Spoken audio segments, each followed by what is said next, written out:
Hey, happy day, Sharon Horne-Ellstrom here. What to do about Flotsam and Jetsam to supersize and grow your business. Oops. That would be step one. Step two, know what the heck Flotsam and Jetsam even is. Do you know? I didn't know. This is a really fun one for me today. I'm sharing idioms to be more open-minded, to learn more, and to look at things from a different perspective so that I can do a better job growing and building my business. And I thought, if I'm doing this, why not share it with you? So Flotsam and Jetsam is the one I randomly picked today, and I picked it primarily because I had no idea until I read the explanation, of course, what Flotsam and Jetsam even are. Flotsam and Jetsam, both words date back to the early 1500s when, of course, ships were the main mode of travel. And flotsam is the debris and any stuff floating in the water or that washes ashore after a shipwreck.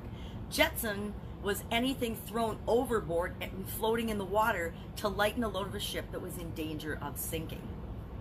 So it came to mean any trash or by the 19th century, it meant not just anything in the sea, but any debris or trash or clutter on land or sea. And I think clutter is probably a newer word than either of these, but any trash or debris or unwanted stuff that exists. Well, I wish I'd known about this term when I was moving recently, because then maybe I would have cut myself some slack about the flotsam and the jetsam that had collected in my life.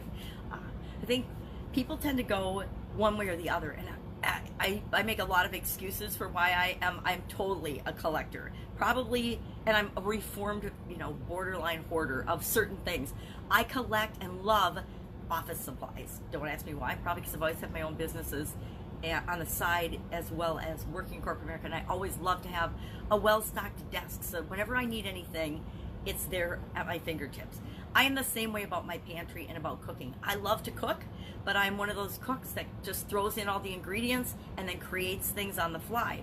Well, I always want to know that whatever I might want to put in something is in my pantry or in my spice cupboard or in my refrigerator, so that it's at my fingertips when I want to create something and mix different things together to create something new. I've got that feeling about a lot of areas of my life, which is part of my excuse for being a collector or saver of things.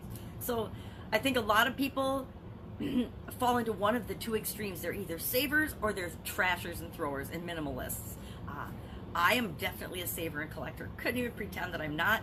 My ex-husband is a thrower and trasher and minimalist, unless it comes to hunting equipment or fishing equipment or outdoor sporting goods and things that are for fun activities.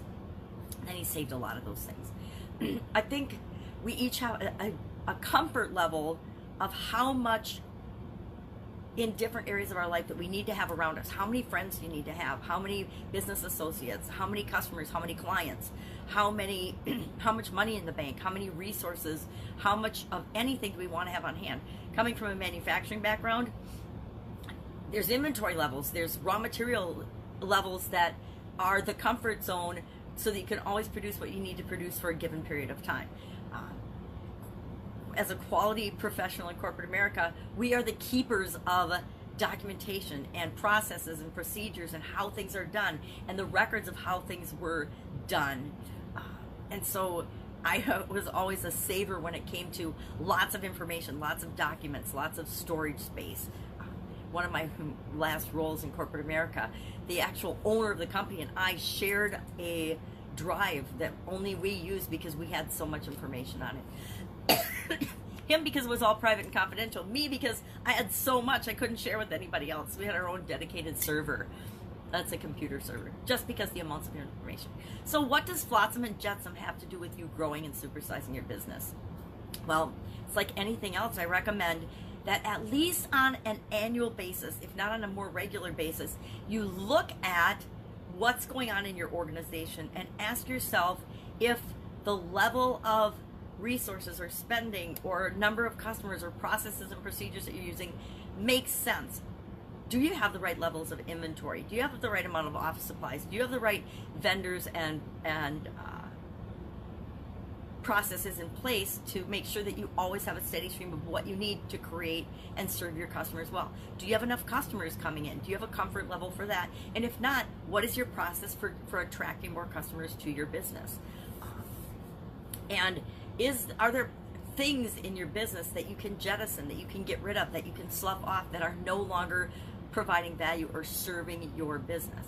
Now, you can slough off things, even customers in business, to your competition and feel good about that. As long as you can find someone else that's serving people that you no longer want to serve, that is a good way to, now I don't want to call past customers or customers that aren't your ideal clients Flotsam or Jetsam, but sometimes we need to do that. We need to ask ourselves, am I serving the right customers? That's probably one of the hardest decisions that you'll ever make in your business.